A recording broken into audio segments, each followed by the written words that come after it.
calling family members, make sure they're all right, friends, family, make sure they're all right, seeing if they needed anything. A couple of times where I had, well, actually, in our neighborhood, we had people actually going around giving people food, milk, all that, and we were pretty much good on our end. So we just been giving around to our own family members, making sure they're all right, and they been accepting of it. So I admire the fatherhood that you have and the relationship you have with your son. Could you tell me a little bit more about that? Just your relationship with your son.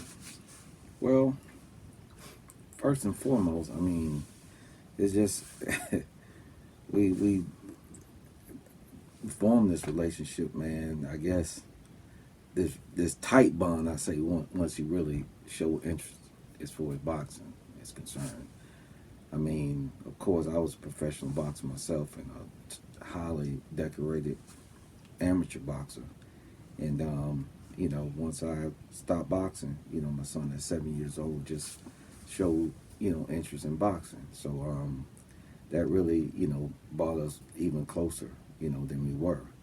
Of course, quite natural, father and son's close, but when son want to do something that the father did, that's gonna make it even that more closer for his relationship is concerned.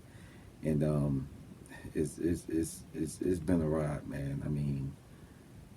I don't regret. If I had to do all over again, probably would do the same thing. And we just starting, man. We just getting to the good part. So, the best is yet to come. In other words. That's good stuff. That's good stuff. Again, the pandemic is one thing that kind of stopped. I guess the fights are concerned, but how are you staying in shape otherwise, Divante? well, by blessing, they still allow Dominate to be open, which is a huge track to where people can run around, and I've been doing that. And also, it's not just the physical part, the mental part as well. So, studying, learning what not to do and what to do in certain situations, watching and learning from the greats, and even push-ups, sit-ups, you can pretty much do that anyway. You don't need a gym to do that. Well, when you talk about greatness, you can pretty much take a certain thing from each fighter that made him great. As far as Floyd Mayweather, his great defense, the great offense of Roy Jones, Sugar Ray Leonard, even more defensive fighters on the inside, James Toney, different fighters, those aspects. So I take something from each fighter and add it to my arsenal to use in the ring. We ain't turning this one into a gym, so it's like, dang. Under some new management right now, is that correct? Yes, sir. Tell me a little bit about that. Well, it's sports management. The head of the management is former Destiny Child member Latavia Robertson. They got in contact with me about February of last year. That's also a big opportunity for her, and they got in contact with us looking for great talent. And once we talked for about a couple of months, introducing her to my trainer, which is my father, we spoke on the phone, got the contract, looked over the contract, prayed over it, and that's when we got things going in June of last year. Signed the contract right at the Burke County Boxing Gym. That's interesting. As you said, men of God prayed over it first. That's a good deal. I know it's kind of coincidence, not coincidence, should I say. I was watching the Clark sisters movie yesterday, and how sometimes people look at get excited about a contract or something like that, may sign without actually praying over it, actually discussing it with people and things that degree. But it seems like the young lady signed all her songs away. But certain things, when something come in front of you, kind of jump on it, and if you don't think about it, properly, you could get finessed in a situation like that. Right. 2 weeks out from the fight, that's when the intense training starts to wind down a little bit. You need your body to recover from the training camp, from the hard and intense workouts, because you go into the fight still training as hard as you can. You pretty much left your fight in the gym and can't perform at the high level that you wanted to in the fight. So 2 weeks out, that's when you're just resting more. Probably when you go into the gym, probably just a little shadow boxing, a little punchment work, because like you said, once 2 weeks is out, the sparring, the sprinting, the hard, hitting on the bag, all that ceases once it's 2 weeks out from the fight. So maybe a little jogging, jump roping, but keeping your mind still sharp, looking at film, boxing film, whether studying your opponent or studying what to do when your opponent does this or that. So, I totally get it. I mean, timing is everything. So that's in a lot of different sports. Mr. Jones, could you tell me a little bit about timing, if you will? Al, if you don't mind, tell me a little bit about timing and whatnot, just as far as, you know. If you're talking about timing as far as boxing, timing, a lot of people don't understand this about boxing. Boxing consists, in a nutshell, timing, range, generalship, and distance. And what timing mean in the ring as far as boxing is what to do at what time, what combination to throw at what time. Because if you try to do it all the way up to the fight, you're gonna be wore out in the fight. And I know you heard the saying a lot of times fighters leave their condition right in the gym. So that's what that means. So you want to time it right. You want to time it to where you at your peak, like 2 weeks out before the fight. And then, like my son said, after that, the only thing you're doing is staying loose. You're shadow boxing, you jump rope, hitting the punishment, watching film, keeping your mind sharp. Your mind don't never really take a rest. Keeping your mind sharp is for watching film, studying what we can expect of our opponent, what to do, what not to do.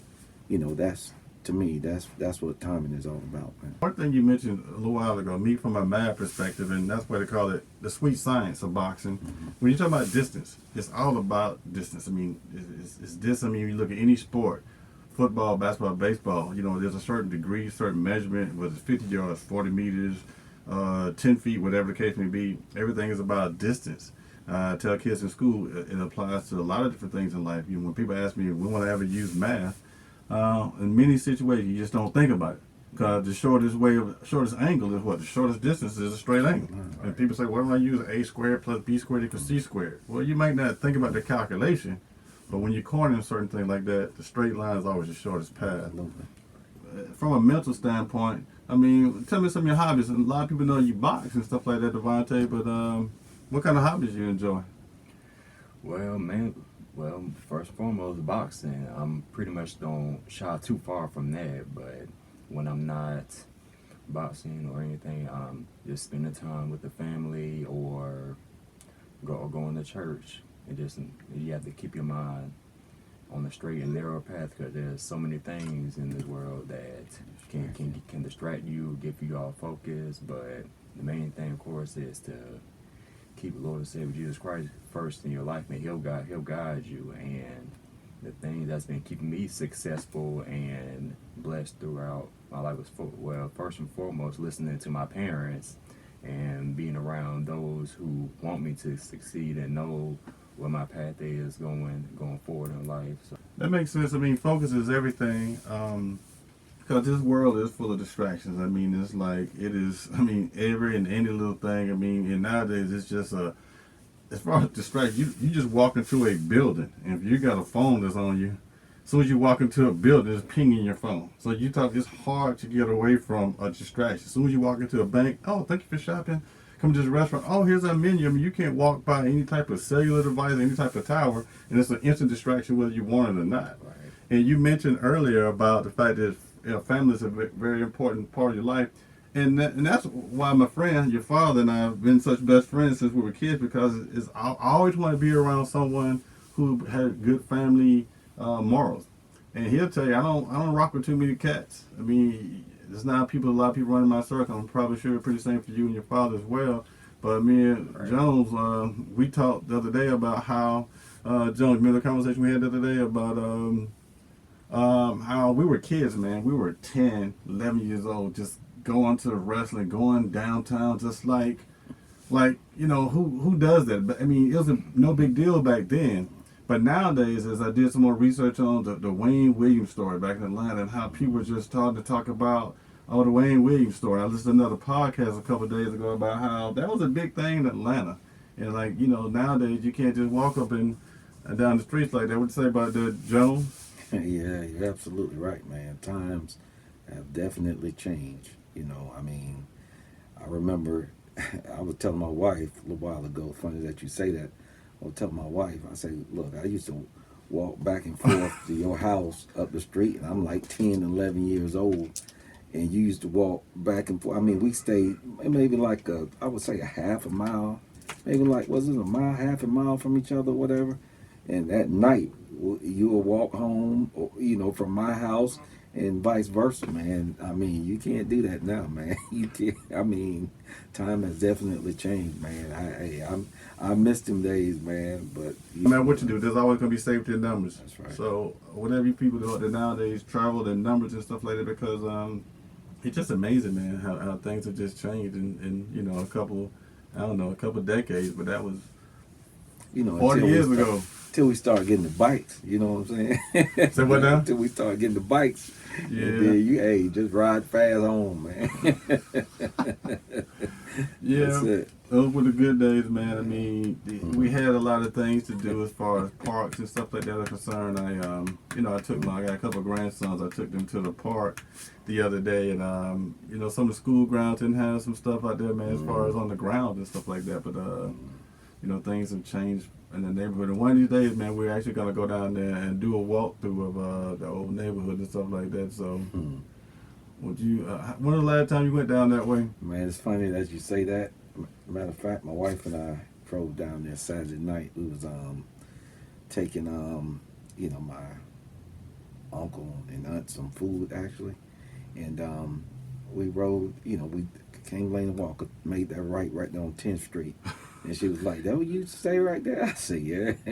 I say, believe it or not, that was like a what they call it, like double a duplex. Yeah, like a duplex or something. It was double tenant. I said we stayed in the back part. She said that little old place. I said, "Yep."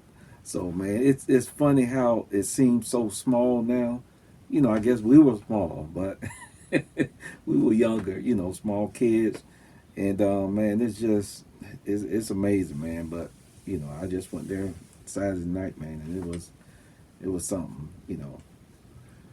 Divante, let me ask you this: have you been down that way? The last time you was down that way?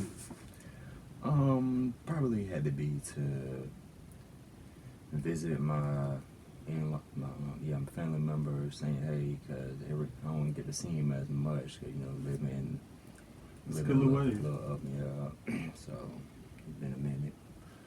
My aunt actually bought one of the new houses over there on Hopkins Street, right there across from where old Charlie McCain used to be at. Right on that street, Hopkins, right there. The house they built right there. So she lives over there. You remember my Aunt Mary? Did you live in Sunset Villa? Yeah. Oh yeah. Yeah, she stay over there. So I go there from time to time, check on and stuff like that. Mm. Yeah. That's Sylvester mom, right? Yeah. Okay. Yeah. Yeah. So that's that. So you hoop, Divante? I mean, you hoop at all, or just it's all boxing, brother? Talk to me. I do a little something. I play time to time with my cousin, but he's 6'4", so I can't do too much. Oh yeah, one of your other cousins, I see him sometimes at a lot of basketball games. What's the name? He been a lot of it. Play rec ball a lot of times. He with the Garden City Magic. He not your cousin, your uncle. I'm sorry, your uncle. Oh, Josh. Josh, yeah. I see that cat from time to time. He gave him a shot on the video. I need to go ahead and get that video out. Also, too, got another church member that I call my brother too that play on the Magic team as well. Named part Mike Green. Yeah, that's your partner, Mike Green. We go to the same church. Knew him since he was about yay high. Stop playing. Yeah, Mike Green. Yeah, that got shut down. I did a couple of gigs with the basketball team, man. I don't know, too, David Beard. I know David Beard. Yeah, I knew him since I was about, he lived right beside my grandma for so many years. Yeah. The Beard. That's what's up, man. Next door. What'd you say? He was next door. Your grandma stayed next door. From the Hill. Yeah, that's you, Jones, what you said you graduated up there at Glen Hill, didn't you? Yeah, man. I did a half a semester. So I got a little roots there too. Half a credit. No, that is. Yeah, but nothing like that what you a wildcat, I guess you say, huh? Yeah, I'm a wildcat, man. They can't get that wildcat out. I was Yeah. a wildcat even when I was going to Glen Hill, so. Oh, was it? I know you talking about a couple of incidents when you was up there and whatnot. Man, they was, the funniest thing, man. I mean, I'm in class. I'm in the classroom, just like my first day. And this one guy, I kept seeing, I kept checking him out. He was staring me down, man. He kept staring me down. And I was like, man, what's wrong with this guy?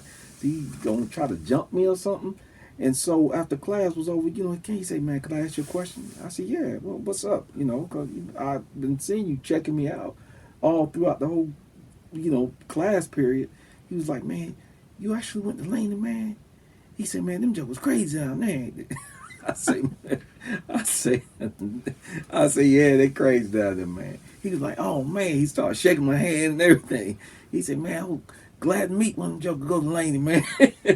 I was just, Are you serious? I'm serious, man. And that just tripped me out. And not only him, other people, seemed like they were just in awe because I went to Laney. I came from Laney. I was like, yeah, man, I went to Laney. So I guess Laney had like a crazy reputation, man. You know how that is.